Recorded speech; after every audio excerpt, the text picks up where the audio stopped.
ఉద్యోగులకు పెన్షన్స్‌కి స్వాగతం, సుస్వాగతం. జూన్ 2పై ఉద్యోగుల ఆశలు అంటూ ఈనాడు దినపత్రిక రావడం జరిగింది.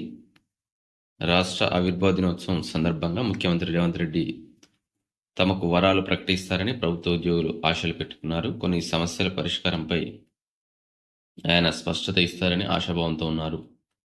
ఇటీవల 57 పెండింగ్ సమస్యలపై ఉద్యోగుల ఐకాస నేతలు ఉద్యమ కార్యాచరణ ప్రకటించడంతో ప్రభుత్వం 3 ఐఏఎస్‌లతో కమిటీ ఏర్పాటు చేయడం తెలిసిందే.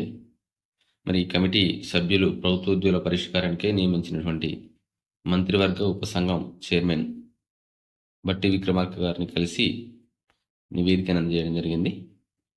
దీనిపై జూన్ 2వ తారీఖు ఏదో ఒక ప్రకటన వస్తుందని అందరూ ఆశాభావం అయితే వ్యక్తం చేస్తున్నారు.